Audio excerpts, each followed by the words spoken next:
staying healthy and active in the second half of life is all about slowing the aging process. And in today's episode, I interview a world-class doctor and researcher specializing in precision health and aging who believes we can extend healthy lifespan decades beyond what is currently considered normal. We discuss why seemingly healthy people start to decline in their 30s and 40s, the surprising key pillars for maintaining strength and vitality at any age, how to truly optimize rather than just reach normal health markers, and cutting-edge science that can actively reverse our biological age. Whether you're 50 and wanting to avoid disease, 70 and looking to turn back the clock, or in your 40s and hoping to set yourself up for lifelong health, you won't want to miss this fascinating conversation on beating aging at its own game.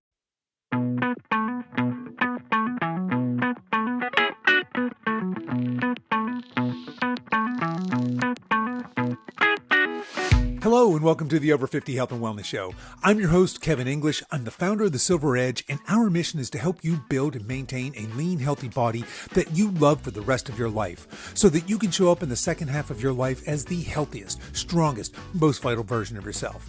We have a great show for you today. Dr. Florence Comite is here, and she's going to help us rewind our biological clocks and look and feel younger. If you're someone who is interested in optimizing your health as you age, you won't want to miss this episode.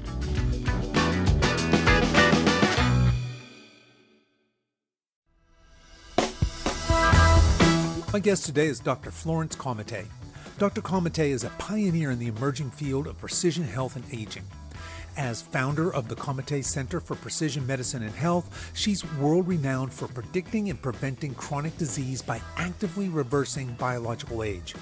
After decades of research at Yale and the NIH, Dr. Comite rejected the idea that declining health is inevitable. She understands that aging itself primes us for illness, so why not stop or slow it down? Through analyzing her clients' unique biomarkers and lifestyles, she provides guidance to regain youthful vitality into our 50s, 60s, 70s, 80s, 90s, and beyond. On today's show, she'll blow open what's possible in longevity science and how we can all live longer, more vibrant lives. I started our interview today by asking Dr. Comite how she got interested in the subject of longevity and precision medicine. Okay, that's a great question. And let me take one step back. Sure. Let me define precision. To me, it started with the fact that I believe in data. I'm a clinical scientist trained at the National Institutes of Health. I've always done clinical research in people with some lab research, but most of what I've done, Kevin, has to do with studying children, then women, then men. And that's where I stopped. I didn't go into geriatrics. And I'm heavily trained in endocrinology of every kind. From pediatric growth and development, puberty, to adolescence, to the 20s, 30s, 40s, 50s, into menopause in women and andropause in men. So I would say that starts around the 40s because life begins to change in the 30s. And that's what I noticed when I started looking at people's data in some of the work I was doing, both clinically and research-wise. I recognized that there were evidence of emerging disease even before somebody even realized it. They were in their 30s or 40s or 50s, and they didn't feel great, but they attributed it to life was changing. They couldn't get into the gym. But even those athletes who could were not doing well. And they didn't know why, because they thought they were doing it perfectly. Or the women who enter perimenopause and menopause around 50, they would be in great shape, but they would be putting on a little bit of weight around the middle, and they didn't know why, like why I'm doing everything right that I used to do. And so I began to realize and gave a journal club of the 3 departments I was at Yale: adult endocrinology, like it's diabetes, thyroid, cholesterol, bone turnover, pediatric endocrinology, and also gynecology in women and andrology in men, where we met together and you're supposed to pick a topic of interest. And I said, look, why does our body fall apart at 35? Like, why does everything begin to go downhill? Men can get heart attacks at in that era. Women about 10 years later. Osteoporosis happens in women about 10 years before men, but eventually the sexes catch up. And I realized that the hormonal environment milieu and the metabolic environment was changing, but it was at a deeper cellular level. So that turned me into somebody who wanted to actually look at the data to be able to make sense of your future health trajectory while looking at a person in the here and now and saying, let me know your health story so I can help make sense of the path you're on and stop aging and stop disease. Because at that point, I thought that aging itself is a risk factor for every disease and if you could keep someone in their 20s, which is usually when we're at our healthiest in general, then you would prevent chronic disease. So that's Okay. where it began. There's a Yeah. few other epiphanies, but I can take too long to do that, so I won't. Well, I've got the time if you've got the time. This is right up my alley. I love that. And I'm very interested in that observation that things start to fall apart at some point. I think you threw out age 35-ish, right? So everybody listening to this is beyond that. And I think that I think we all can relate to that feeling of when I was younger, I used to fill in the blank, right? I could just drop Right. pounds quickly. I could add muscle. I could go all day. I wasn't tired, et cetera, et cetera. Do you think that, well, I guess I want to say, why is that? Do you think it has more to do with lifestyle changes as we're in that phase of life? Or do you think it's because you had went right back into, hey, I'm more interested. I was noticing things in the hormonal profile and I was noticing things in the metabolism. Are these biological changes primarily driving this, or are they lifestyle factors? Biological changes are happening genetically. Genetically, we're wired to, even if we live a long life, not necessarily healthy. Regardless of environment sometimes, but environment plays a big role, habits and lifestyle. But what's really beginning to happen in the 30s where it came together is that hormones change and we can't manufacture the same muscle we used to. And muscle helps prevent disease. So as we age, sarcopenia becomes an issue where that's lost, too thin, too little muscle. It's like osteopenia, too little bone. And as a result, we can't protect our own system. And it's happening at the cellular level. So when we lose the ability to really put on muscle, and that does involve habits and the way you eat, do you get enough protein? The way you work out, are you doing resistance training? And even though I said that it's the 30s, and it's variable because every one of us is unique, it's never too late. So having said that, while the thrust of what we do starts in the 30s to 60s, we see kids as young as 10, and I see people into their 90s. So it's never too late.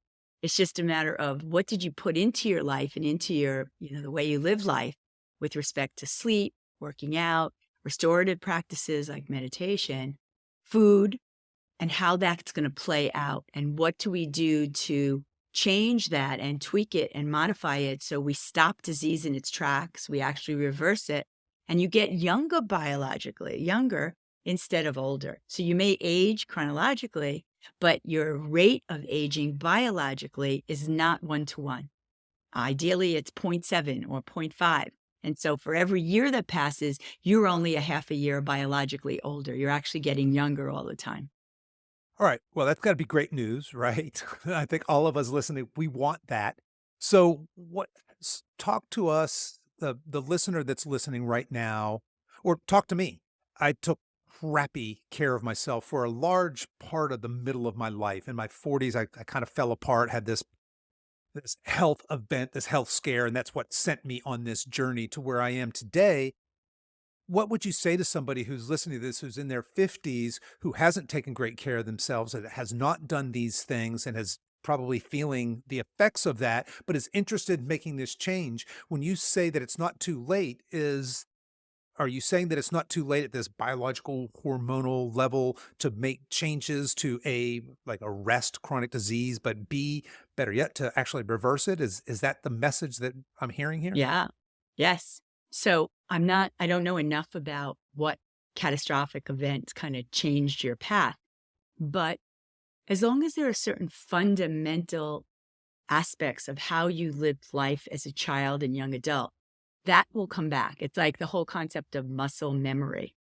But the changes that are going on are inevitable, even if you took perfect care of yourself. A third of our clients at the center are athletes. They compete, like not professionally, although we have some. They are doing everything that they used to do right, but hormonal changes and metabolic changes below the surface make it impossible to stay on top of your game.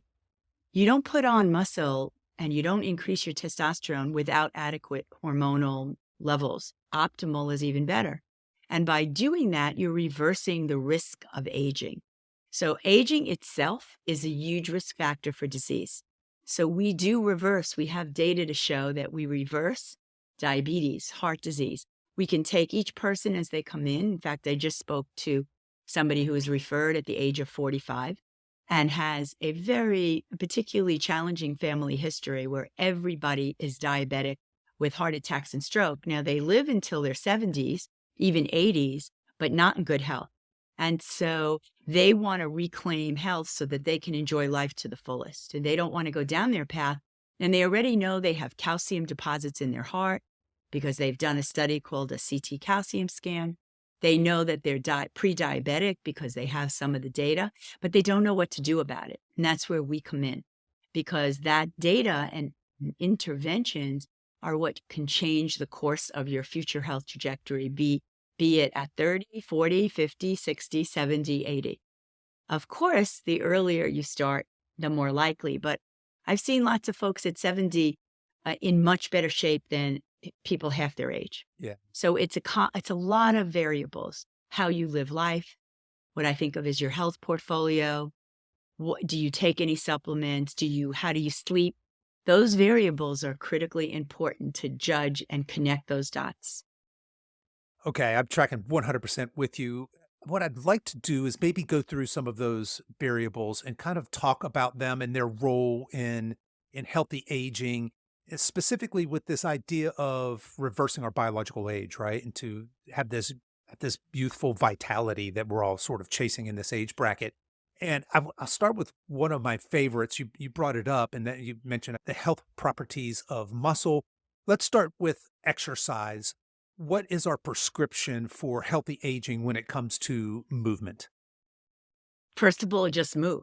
I mean, Mm, so many of us don't move. yeah. Moving is really important. It uses, all our muscles and tendons and bones, and we need to reinforce it. In fact, when somebody's at bed rest or unwell, we actually drag calcium out of our bones and we get weaker and weaker. So it becomes harder. And it's one of the reasons when people aren't well, we try to get them better as quickly as possible and get moving. So the other piece of it, and sometimes I drill down to this one concept for folks, that aging brings sarcopenia or thinning muscles, weak muscles. And if you look at conditions like cancer or AIDS, what happens there is it's very hard to sustain muscle, and folks become what we call cachectic. It's hard to put away real nutrition. It's hard to maintain. And that's independent even of hormones and metabolism, which dynamically is changing, not in a good way as we age, right? So sarcopenia is what allows disease to invade from the outside in, like during COVID. If people had disease below the surface like diabetes or heart disease, they were 4 to 8 times more likely to die.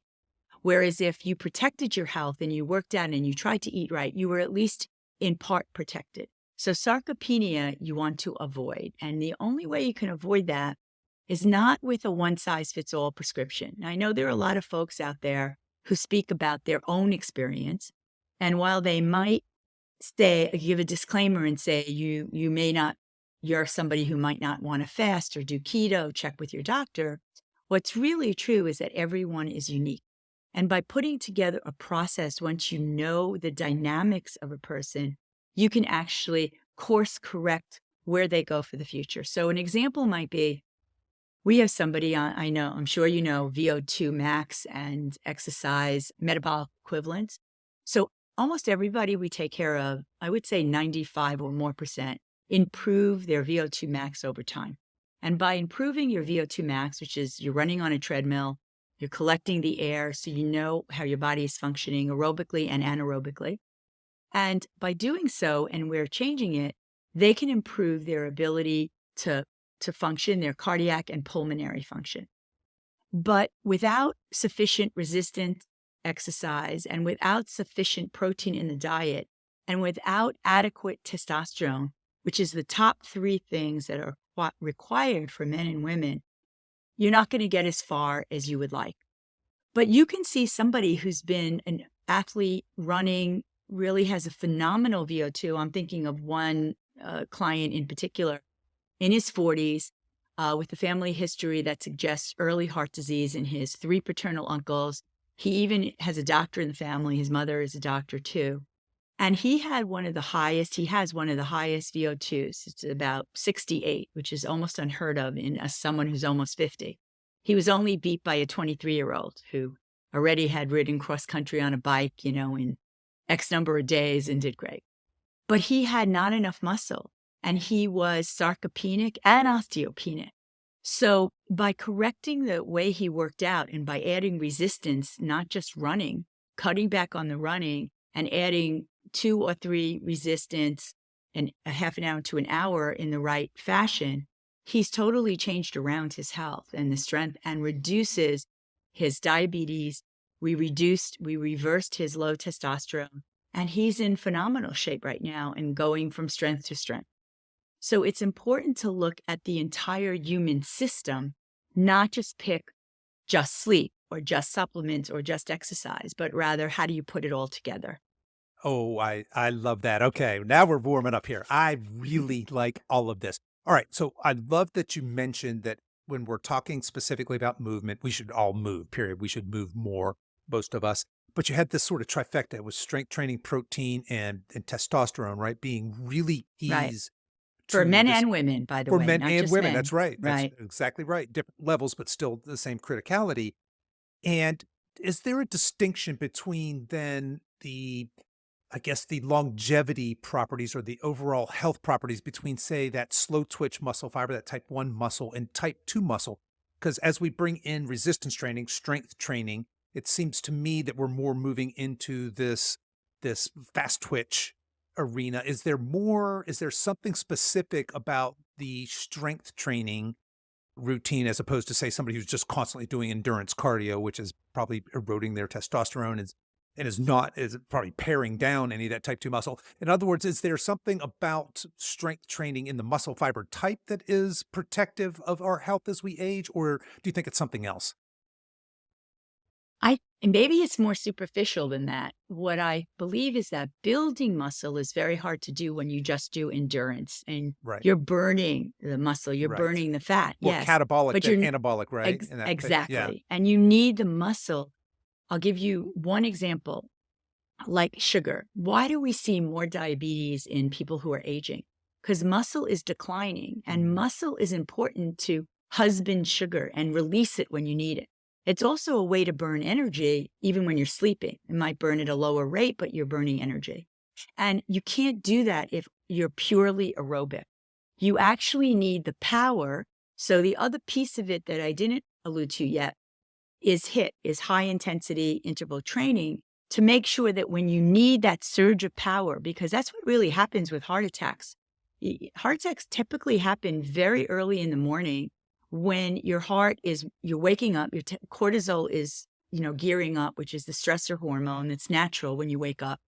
And if you don't have the ability to respond to a stress immediately, you're not going to do well if you have an obstruction in one of your vessels. So it's the sheer presence of muscle that allows you to manage metabolically in a way. And the other piece of it is that muscle related to sugar is the fact that we all have changes in our sugar dynamics as we age. It's a fact of life because it's survival. It's Darwinian. So I don't think of diabetes as this evil, evil thing, because to me, diabetes is the reason most of us survived whatever our ancestors lived through. Because if they lived through famine or they lived through the Holocaust and they didn't have enough food, they didn't survive. Their genes died with them. But if you could live off your own body, even going back to caveman times, you were going to be able to survive the famine of winter, where you just got a little bit to keep going. And in this day and age, the plentiful food, the McDonald's around every corner, means that food is easily available. It may not be the best food, but you're putting on food, you're putting on visceral fat, you're putting fat in your liver, and all that points to disease for the future.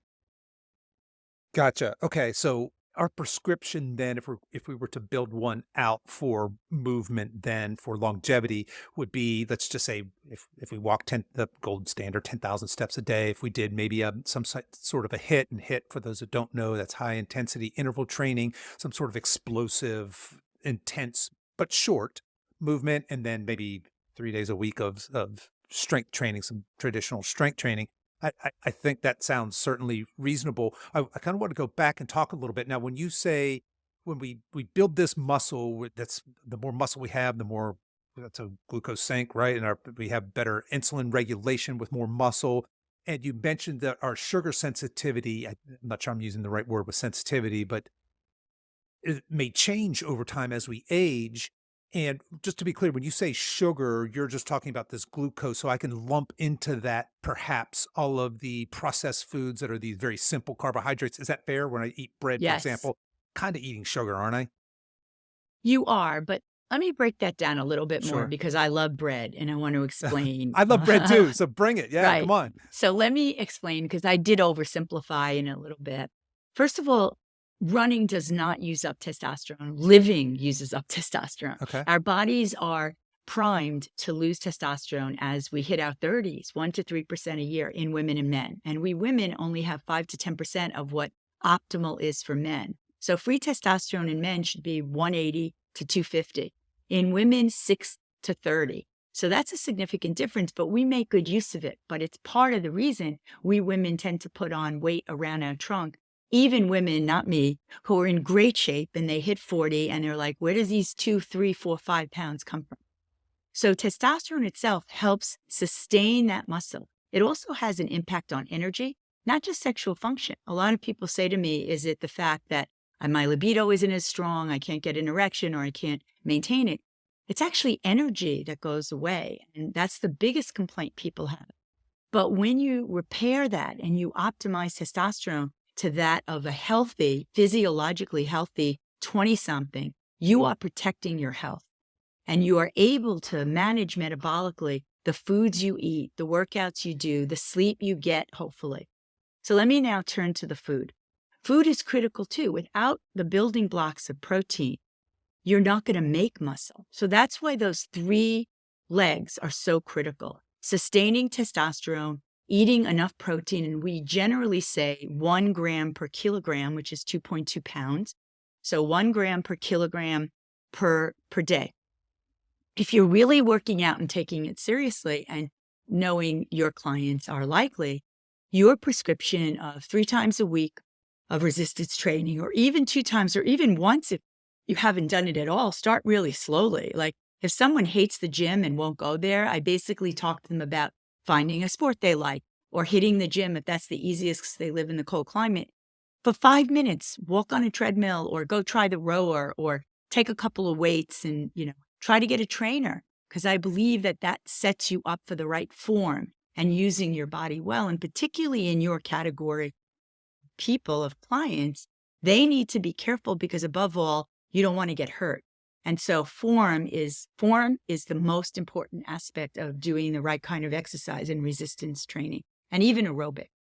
And then HIIT is so easy to add into anything you do. Like you can row and then you could speed up, or you can even walk and then hit a block for 20 seconds to start. And then maybe it goes to a minute where you're doubling the rate. And then the way we tell people to do it in a practical way is if you can't talk and do what you're doing, that's HIIT. Yeah. You want to be able to. Does that make sense? It does, yeah. And we use that breathing example here. I think the classic is, hey, you're in that zone 2. If you can have a conversation while you're doing it, right, and not talk like this, right, then you're above, Right. you're more into that, I guess, that Hmm.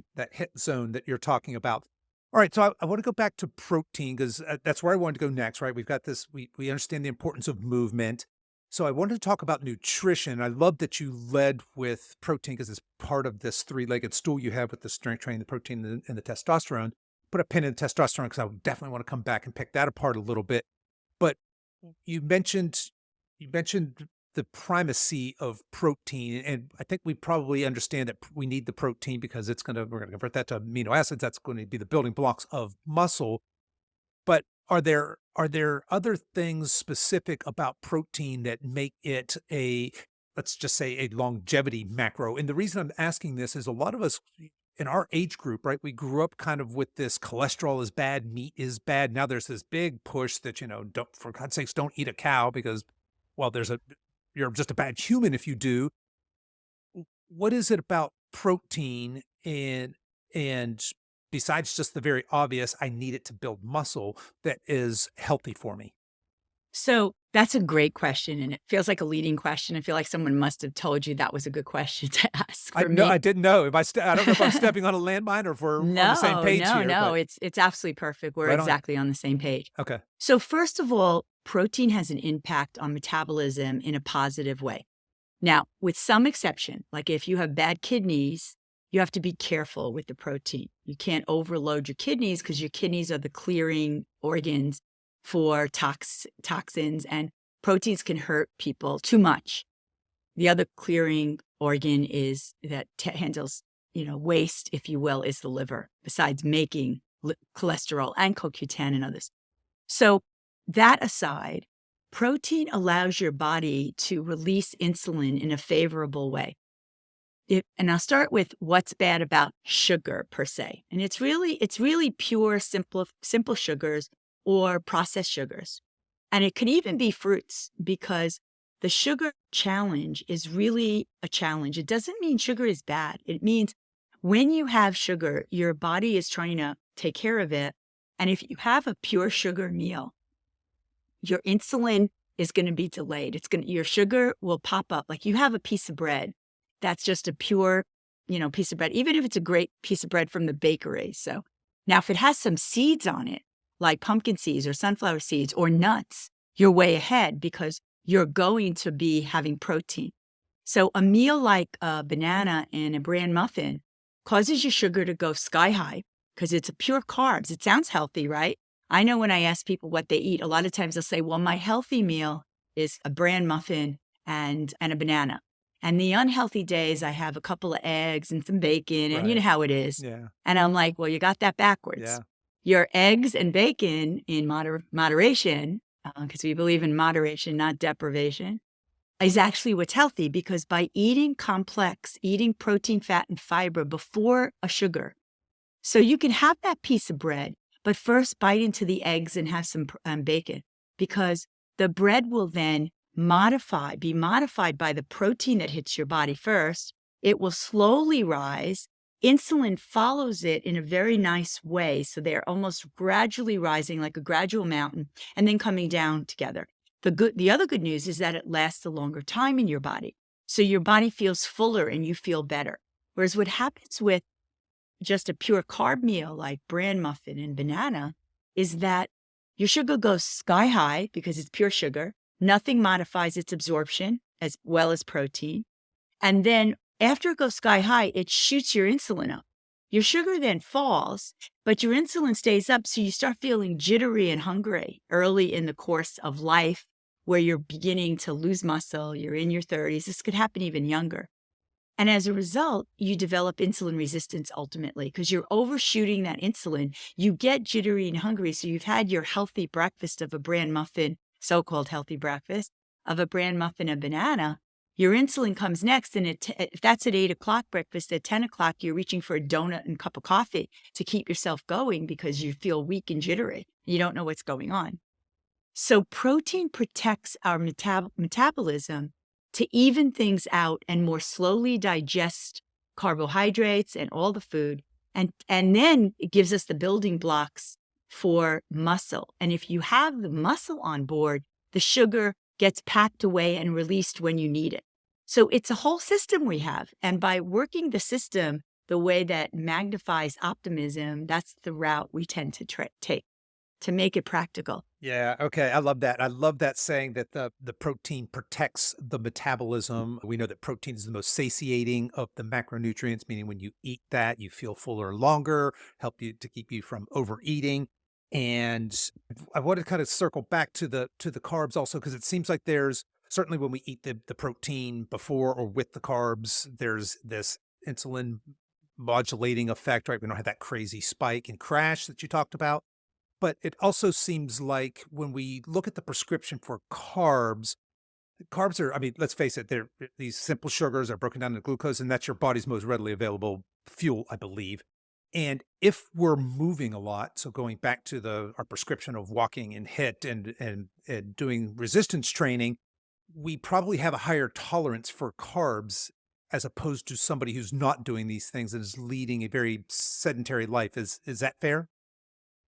Not completely, because each of us is a unique human. And as a result, we digest, we move, all of the patterns we develop might be different for you than it is for the people you monitor, because I'm sure you've seen that.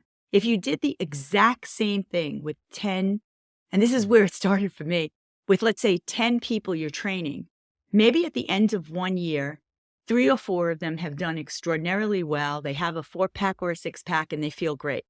3 or 4 of them haven't responded at all. And maybe they're doing something somewhat different because they need that. But if you're doing the exact same thing with all of them, the exact same approach, they're not necessarily all going to respond. And maybe 2 or 3 of them, do a little bit worse, a little bit better, but you can't predict it. So what's really important is understanding how your body responds to sugars, because sugars can vary. And so a banana and an apple can cause sugar to go up higher than ice cream, which has a little bit of protein, by the way. And if you have you heard of the continuous glucose The monitors? GCMs, yeah, definitely. There's all the CGM. rage right now, yeah, or CGMs, Right. yeah.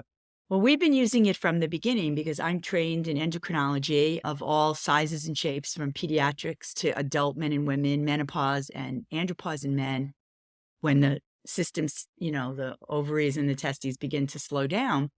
And so I got into that right away because I thought it was a miracle that people could see what was going on in their body at the time they did it. And that action would teach them whether they should go lightly when there's a buffet and it's a whole bunch of fruit, and stick with low, glycemic vegetables, because even vegetables have sugar. Like, I don't want people to stay away from delicious fruits for me, like pineapple and mango, or even vegetables like root vegetables, like turnip, white potatoes. Those will all cause your sugar to go up, or carrots, which are incredibly sweet to me. But if you're able to balance it and look at the order of the food you're eating, and then also see the outcome when you wear a CGM, you can actually see the path you're on and you can make adjustments in your own life organically. And so the way we help people, particularly people where rice is a mainstay of their diet, we see a lot of Asians and Mexicans where tortillas and rice are a staple. Believe it or not, with some ethnicities, that very staple is the worst food for them. Their sugar goes sky high. And what's fascinating to me is why? Why were we picked to do that? And that's where I came, not to just measure sugar and sugar changes with the CGM, and come to the conclusion that every single one of us is on a path to get what I now think of as not diabetes per se, but a disorder of carbohydrate metabolism with aging. And it conspires within us as testosterone falls, we get weaker, we don't have enough muscle, and we don't eat right in this day and age because we're not forced to hunt for our food and put it on our body and then live off our body in lean times. And so we stay fairly stable. And that leads to chronic disease.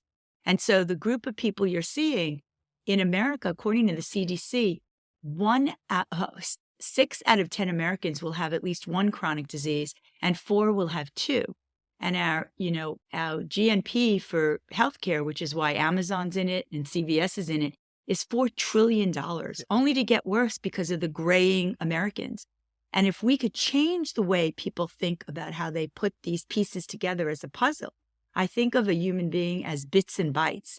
And by learning their bits and bytes, how they live life, what runs in their family, do they get enough sleep? And a very important variable in managing your food, your exercise, and your health, probably the most important variable is sleep in my world.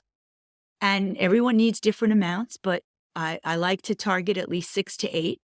I do think you can make up sleep when you don't get enough, but you have to know why. And so by doing that, you actually can protect your health with age. Protect your health with age. Absolutely love that. I love the idea that we have this technology now, the continuous glucose monitors, for example. And I've heard weird things like people will put this on and a food that you would never expect to be, to your point, we're all these bio individuals.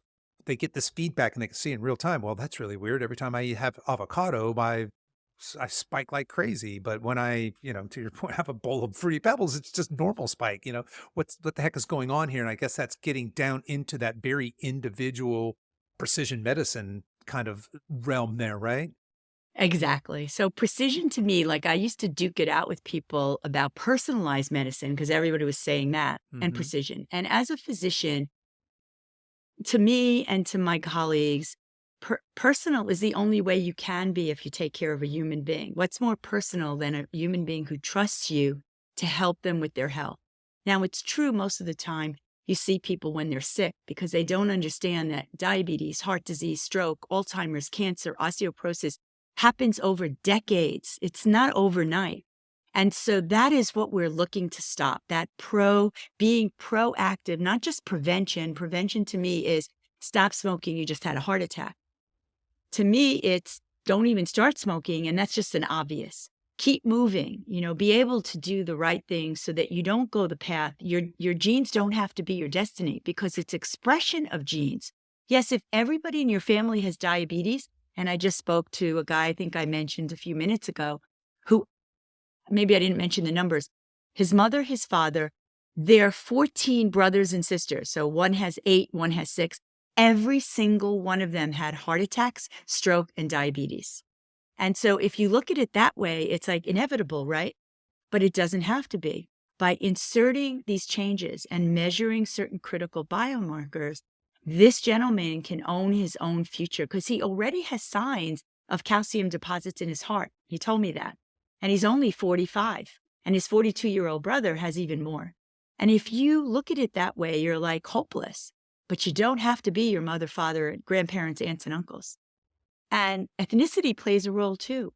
And so does the type of ethnicity. Like if something runs in your family and it seems like everyone has cancer, well, pay attention because those are genes expressing themselves. And in order to look at that, by the way, insulin is an inflammatory marker that's related to cancer.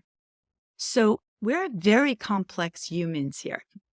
And figuring out for me has been my lifetime work as a scientist.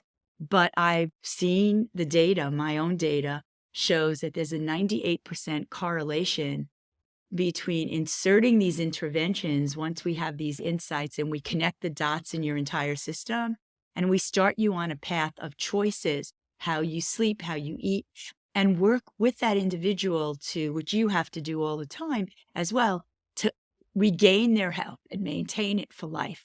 So even if you live till 120 or 140, you live life to the fullest. That's my goal. I don't want to live a long life if I can't live it in good health and enjoy life. Amen.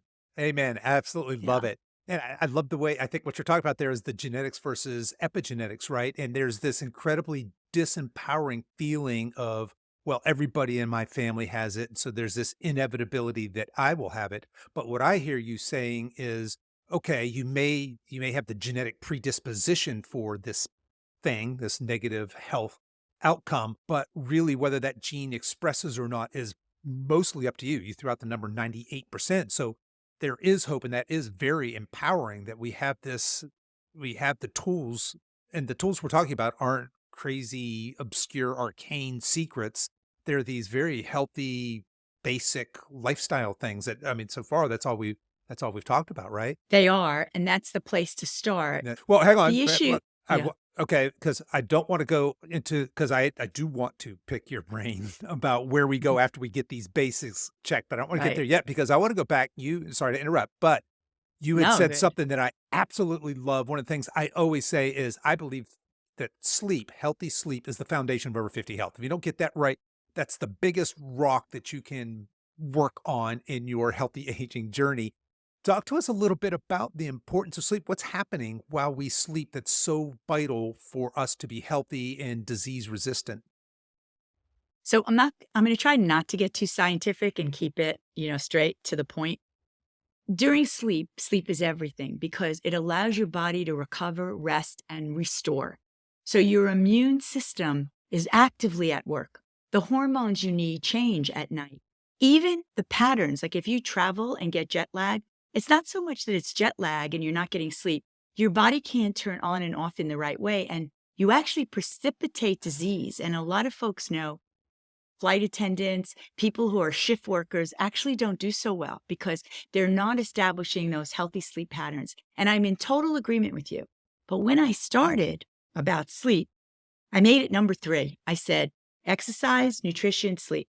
And over the years, I've recognized that sleep is paramount. And if you don't get adequate sleep, you actually die of disease younger. And there is data that shows, scientific evidence-based data, that if people take sleeping pills, they tend to die younger and have more disease. It's not the sleeping pills. It's the fact that you need sleeping pills because your sleep is interrupted. So focusing on sleep, even for a 30-something, not just 50, 60, 70. But why I think you said that is because sleep gets harder to maintain with age because of neuroendocrine changes.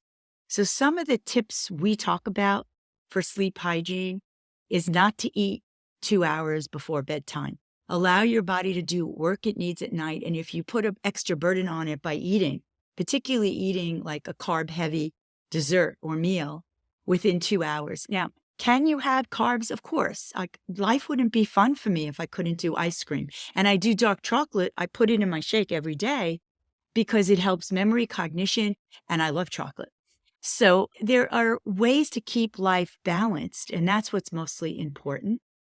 But if you disturb your patterns of sleep, you don't get the recuperation of your immune system. You don't get the right hormones. You may tilt more towards cortisol and less growth hormone, which gets released at night. Growth hormone is one of those hormones that's also important. It goes up with exercise and sleep, not testosterone. Testosterone does not change because of exercise and sleep. It's innately controlled by the brain, by the places in the brain called the hypothalamus and the pituitary, which is considered the third eye up here somewhere. But the hypothalamus is really the master gland. And if you can figure out why people aren't sleeping, so there too, we have some insight. If you use something like an Aura or a Whoops, you can monitor your deep sleep, your REM sleep, your light sleep, and you can make changes based on what exactly is going on. A lot of folks get a lot of deep sleep, but they don't get any REM sleep, and that's not as good as getting both. Some folks default to REM sleep, which usually means they wake up tired and they don't feel so good. Some folks like me default to deep sleep. So even when I don't have enough sleep, which I don't like anymore because it ages you, and I have testing, we curate for testing to prove these kinds of things. So I'm energized. I can do what I want. I'm one of those folks that can do a lot even with less sleep. Not happily, but I do it. And so, but when I sleep at least 6 hours for me, and I love 8 or 10 or 12, I feel much better and I'm getting my REM sleep. So it just depends on your individual profile. And we drill that in a way so that we can give direction and work in concert with the client, whether they're home or they're seeing us or it's on a telemed. Yeah, I think I see on your hand Yes. also the Aura ring Right. there. Yeah, I love these biotracking devices, and it turns all of us into us just casual consumers into biohackers, right? Okay, if I Right. do this thing, how does it affect my sleep, right? So we can Exactly. start doing these little experiments there. All right. So I think the other point I wanted to bring out with sleep is one of the things I think it's so important for is not just all the physiological magic that's happening while we sleep, and there's a lot of that. But we tend to, from just a lifestyle perspective, we tend to make crappy decisions when we get crappy sleep, right? We don't eat the same. Our ghrelin and leptin, our hunger and satiety hormones are off when we don't sleep. We're more likely to skip workouts. We're more likely to be stressed, which is where I want to go next. So we talked about exercise, we talked about nutrition, we talked about sleep. What's the role of stress and chronic illness and just poor health as we age? Yeah, well, obviously it's difficult to avoid stress if you're not healthy and you don't feel well. I know one of the drivers for me is I don't like not being well. And so I want to go out of my way to feel good because then you get more out of life. And you're very right about the changes in hormones, the ghrelin and leptin, because when you don't sleep enough, you actually crave sweets and you overeat, and it's a way of sustaining your body probably, and that's not so healthy. So you want to avoid that. As far as stress goes, it's hard to control. There are folks that feel very, very stressed, but if you look at their cortisol, even their patterns, like 4 times a day looking at saliva, their cortisol looks fine. They somehow control it. And there are other people who don't feel stressed and their cortisols are off the chart. So we like to look at cortisols of about 6 to 12 in the morning. We don't actually want it low either. When it's very low, there's a fear of chronic fatigue. And that's actually more dangerous, where you hit a wall and you might not recover for 2 years. But when it's high, I have an interesting story of a guy who was in his 30s, one of my clients who lived in Manhattan, which can be a very stressful place to live. There's a lot of noise. You don't have a lot of privacy. And then he moved to New Hampshire, and his baseline cortisol in the morning, where it does go up, and we tend to measure it fasting in the morning, went from 35, which is 3 times what you want it to be, to like 8. And that was after like a month in New Hampshire. Quiet, calm. So you need to look for ways to be Zen-like, whether Pilates or yoga is your thing, or maybe it's taking a long walk in Central Park in New York, or out, on the road if you live out, somewhere where you can walk on the road.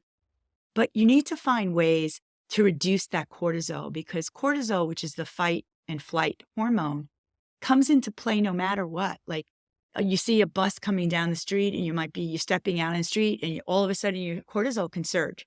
That kind of surge is not going to hurt, but chronic stress where it's always off and it's off during different times of the day. So you can never judge your environment. So getting some controls into your life, some routines, some basic, like I'm going to work out pretty much Monday, Wednesday, Friday, and then I'm going to do some walking and running on Saturday and Tuesday. And then eating meals to the best of your ability, or prepping. Let's say you're on Zooms all day. A lot of our clients let their sugar go too low, and they're at high risk also. So we say, look, prepare a great trail mix for their all Zoom days where you can't get up and do anything. Make sure it's full of walnuts or other kinds of walnuts is great because of the omegas. Throw in some pistachios, or throw in, like macadamia nuts, one of my favorite. Walnuts are great because it's great for the heart. It's great for the brain because of the omega-3 amount, as is salmon as a fish choice. But the other nuts are great. Don't do peanuts necessarily because it's a legume. And while legumes are good, peanuts can be contaminated with fungal. So do them in moderation. But nuts are a great way to keep your body at a kind of safe level and reduce your need. Because when you get hungry, you'll grab anything off, and it's not necessarily healthy. So, Right. And I know because I'm a sweet freak too. Yeah. And I try to be careful because that's why I start my day like with a shake every day that has, berries in it. Actually, mango to offset the cocovia, which is the chocolate, dark chocolate, and just ice and 30 grams of protein. So that I start my day with like protein, and then what I eat afterwards, it could be a piece of bread or half a sandwich. It could be turkey. It could be a salad. Generally, I graze all day. I'm that kind of person. And my sugar stays under control, even though I have insulin resistance, and which I've reversed to a large degree, but that's hard to do. So you need to be a little more invasive with maybe some of the treatments you do. Like that is why Ozempic and Mounjaro have gotten so popular, because frankly, lifestyle for over, I would say 75, 80% of people, lifestyle won't cut it as you age alone. It just isn't enough. So you need to get that support because it depends on your wiring. And if you want to change the expression of genes, which you mentioned, epigenetics is the most important factor. When I started, I didn't mention, because I've said it a couple of times today, that I'm an identical twin. So I knew about epigenetics before the term even got defined. I knew my identical twin and I were very different. She is a fabulous gardener and I kill plants. And I'm not joking. And I love sushi and sashimi, and she doesn't touch fish, with the exception of mackerel, which you'd think would be awful because Right. it's so intense. But we grew up eating herring and sour cream or wine sauce, so she got adapted to it. She eats lots of vegetables with seeds, and the seeds bother me, the texture. So I don't I love eggplant, but I have to have the seeds stripped. I have to have European cucumbers or Kirby cucumber. So you look for ways to entertain yourself and that mixture. Like eating cucumbers and celery, which are carbs, actually burns more energy. It takes more energy to digest them because of the fiber than puts on your body. So there's lots of ways to play the food game and eat healthy but feel good about what you're eating and still eat things you like in moderation. Right. We preach that all the time here, right? If your diet, and for those in podcast land, I'm putting that in quotation marks, doesn't allow for whole food groups, for example, or things are off limits, I think the more restrictive or strict anything is, the less likely you are to stick with it for the long term anyway. So its effectiveness is already less, right? Now, I want to kind of finish here. I really wanted to talk to you about the things that are available to us today that are free. It just takes some willpower, some knowledge, and that's the lifestyle things, right? The things, frankly, we talk about on the show all the time. It's the exercise, it's the sleep, it's the nutrition, it's managing your stress, all of these things. Now, you had referred to even somebody like myself. I feel like I have most of that really dialed in. I haven't arrived. It's a journey, and I'll be on it for the rest of my life. But there are other things I can do to take this next level or go to this next level. It may be that I can't have perfect health by, like you said, through lifestyle interventions alone. What are these things? What are these next things you're talking about? Are we moving into biohacking realm, supplementation, medical things? What's next? So, first, let's start with the lifestyle. What I failed to mention about cortisol is one of the best ways to reduce cortisol at the level of gene expression is meditation. So, there are studies that show when you truly deeply meditate, where they did comparison groups, you actually turn off the gene. And there are ways to turn off genes with other tools.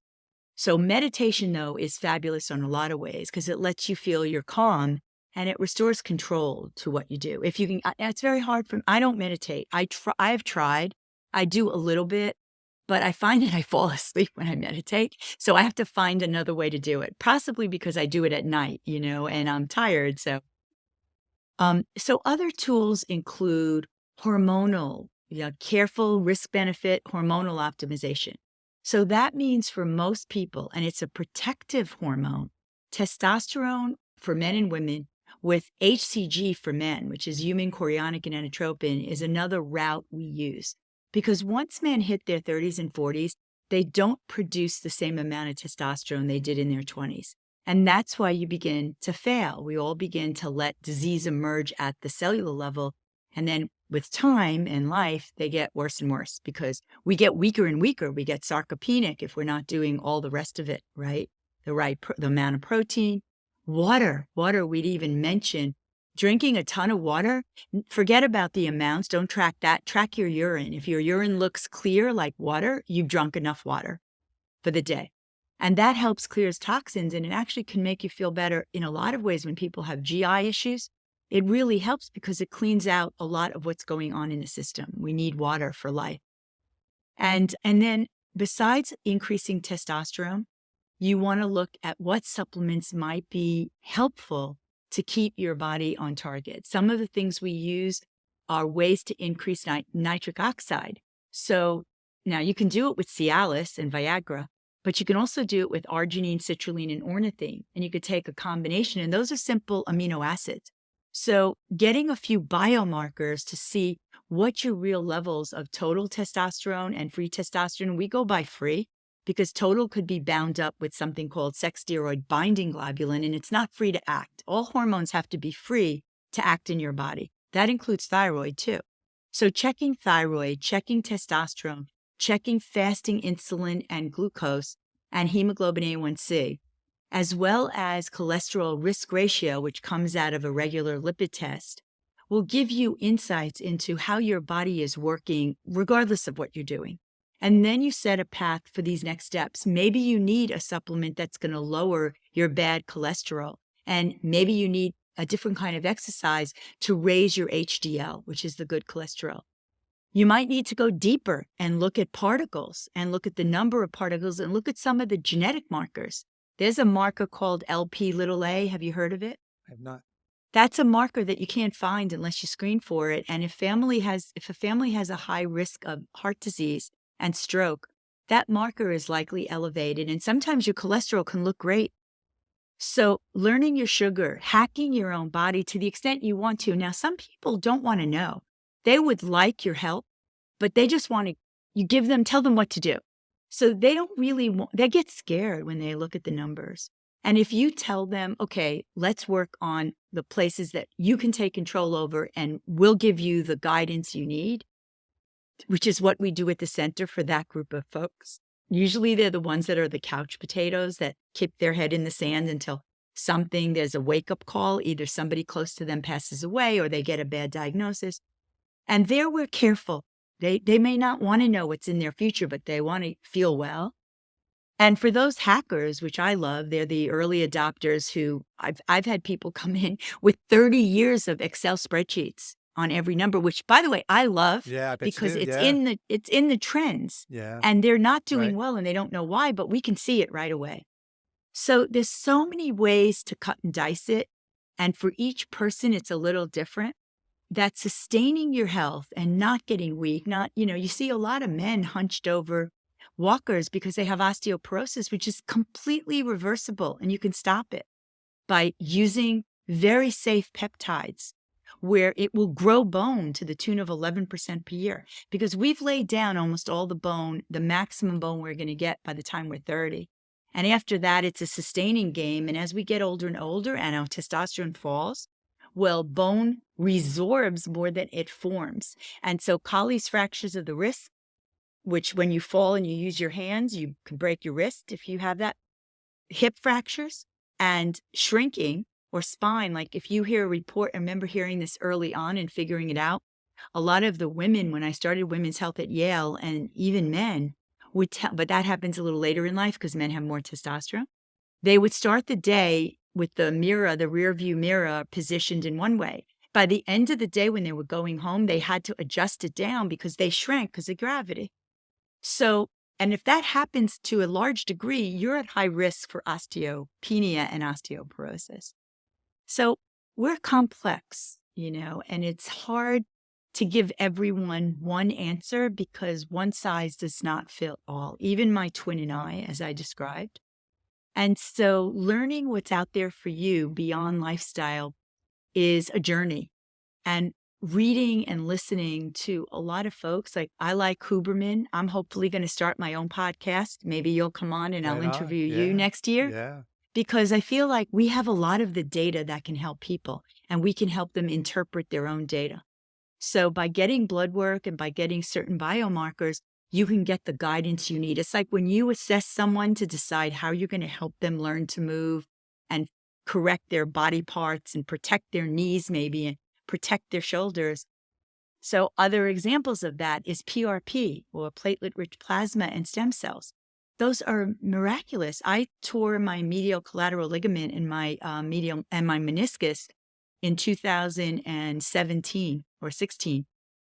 And I went to see several people because I like to screen people for referrals for my patients. And it was a classical kind of tear where I should have gone to surgery. But I know surgery strips that cartilage, and I know we're growing cartilage now in the lab. So I didn't want to lose my cartilage. So I tried PT. I really didn't get very far. The pain went away, but I didn't get far. And so then I did stem cells, and I didn't even have to do PT. So we grew stem cells by taking certain peptides. I don't know if you've heard of peptides like amiprelin and CJC 1295. And we also use BCP 157, which we call prime bone protection, because it's great as an anti-inflammatory for every part of the body.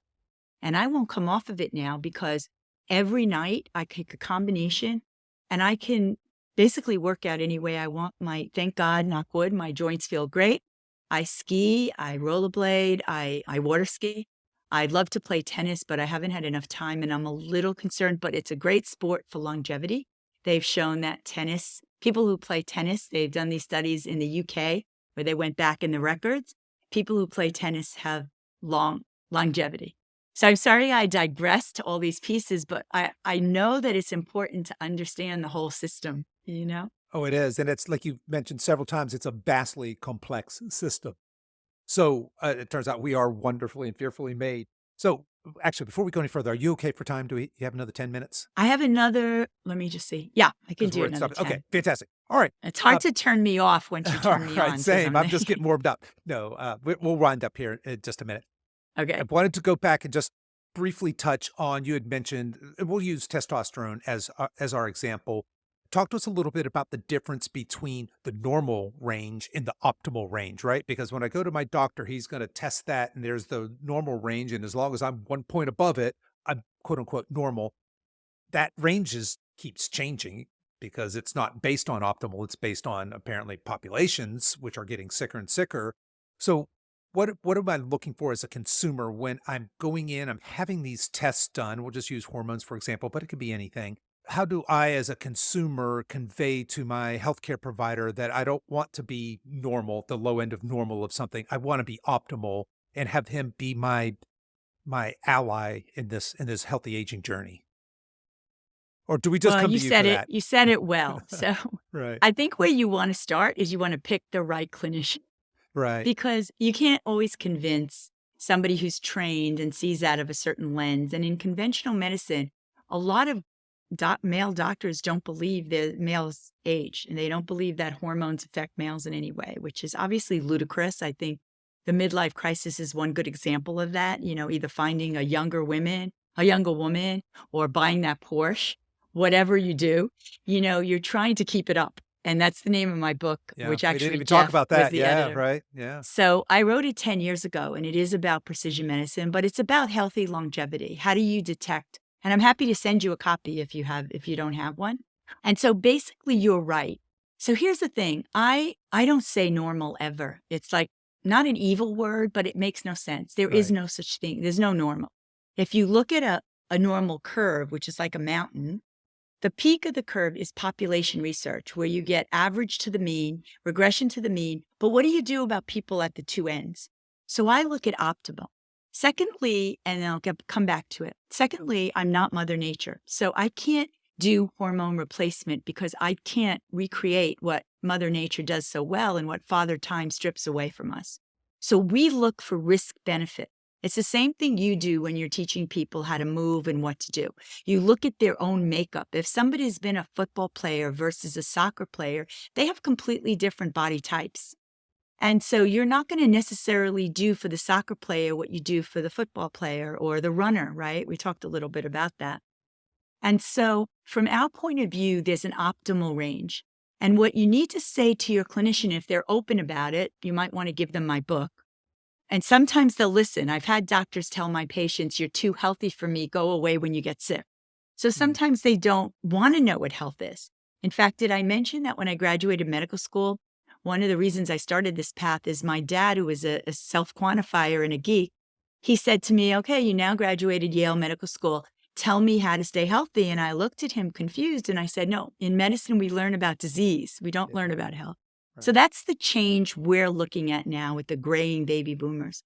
And so there's no such thing as normal because that population research has been done in sick people. When they give you ranges for 50 to 75-year-olds or 50 to 60, you're looking at a sick population. The optimal population is in their 20s. So what I would say, and I've had the benefit of looking at people at every decade of life through the lens of a clinician scientist because I've done research. And so I know what optimal is in a 0 to 10, 10 to 20, because every decade is different. And so what I do is I create our optimals based on the literature. So for example, hemoglobin A1C, a doctor will leave you alone if your sugar creeps up and your hemoglobin A1C is even 5.6. 5.6 is 1/10 of a point away from 5.7 where you become a pre-diabetic. And guaranteed if it's 5.6, you're going to be 5.7 at some point soon, right? So the right way to handle that is to say, listen, can you look at my trends over the years? Like say you're lucky enough to have a doctor for a few years. Can you look? And I've done that very often with people who think they have the best medical care in the world. They're, excuse me, just take some water. They see they're trustees of the hospital, so they get assigned the best doctors.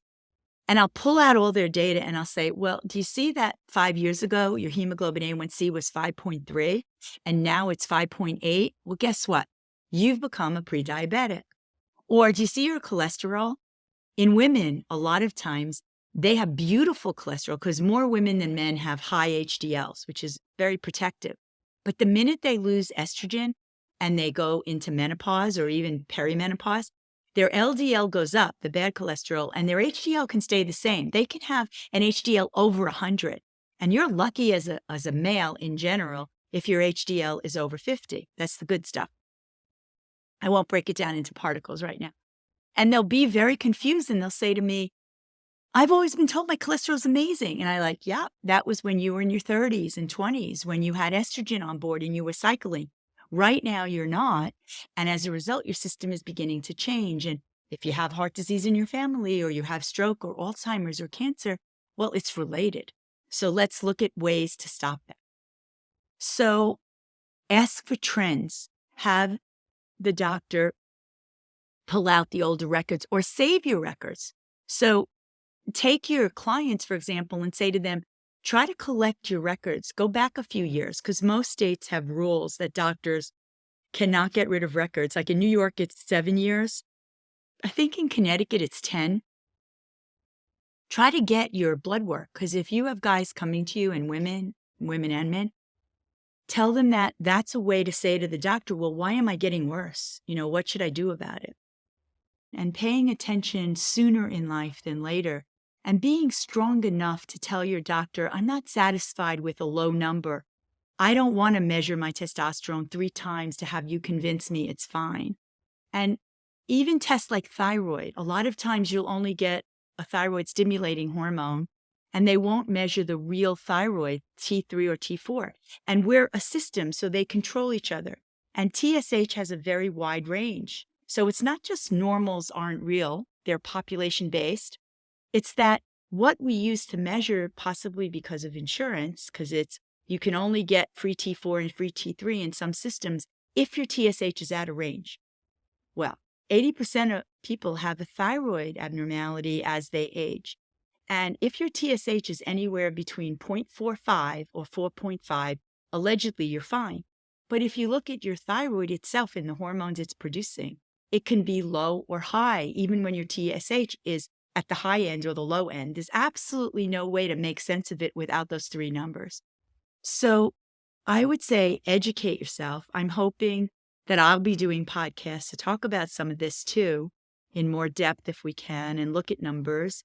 But also we're bringing to market not just the bricks and mortar that I now have the centers in New York, Palo Alto, and Miami, but also an app that will allow people to upload their data, take a look at it, and get insights into and interventions virtually at a far less cost than the centers. I hope that will help. It's called Grok Health.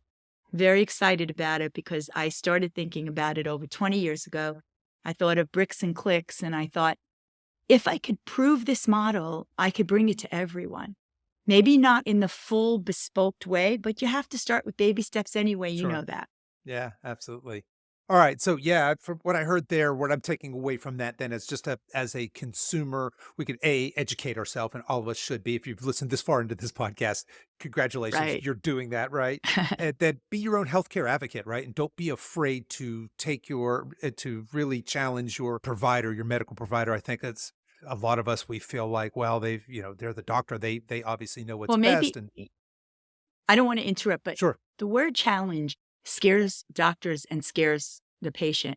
So the way to do it is, yes, be your advocate, bring in some proof of it. Say, this is what I looked like before. Why am I getting worse? No, I don't want my knees to hurt when I'm running. I want to put on muscle and I'm not. Do body comps. There's ways to get scales that will show you. We use a particular scale that I really like because we have the machine in the office and we could hook it up to people at home. It's made by InBody. We actually have also made a deal with them to sell it so we can look at their muscle and their fat at home and their water. And that will make a difference too because you have concrete data to go by. yeah, we're big fans of the in-body scanners. Love those things. All the tools now, and a lot of this technology is now consumer grade. It's not so hideously expensive. We can have them in our homes. Likely there's a gym near you that has an in-body scanner as well. All right, well, Dr. Comite, I've kept you for a long time, and I really appreciate you sticking around and sharing all of your knowledge with us. Why don't you, before you tell us how people can connect with you, we didn't really talk about at all about your business. Tell us about your Center for Precision Medicine and Health. Tell us what that is. So, the Center for Precision Medicine and Health is about looking at individuals in a bespoke manner. We usually prescribe a CGM even before we meet them, and we actually get blood work. Sometimes we can do it at the center, sometimes we do it at a local lab. And that's all interpreted first at the time we get the blood work to see how they're living life. And then about a month later, after we connect the dots of all the numbers and how they live life, what I think of as their health portfolio or health story, not just a chief complaint. Because that's what conventional medicine, when you're sick, you go to the doctor with a chief complaint, right? And then they come in and we do performance testing. We look at a VO2 max. We do a full exam with some extra bells and whistles because we're also looking at the liver to see if there's fat. We're assessing visceral fat. And we want to put the package all together to then say, this is the path we can put you on. If somebody is interested in going forward after that on what we think of as our annualized program, we actually give them a finely tuned process to start, and we watch as we reverse their health. And so we'll have men now and women in their 60s who look like they're in their 40s. One of the lawyers that I take care of for a long time, a couple of his younger associates wanted him to run as CEO of his law firm. And he said, guys, I'm aged. They thought he was 40 and he was 65. So people are very happy about that. Sometimes we don't even recognize people when they come in.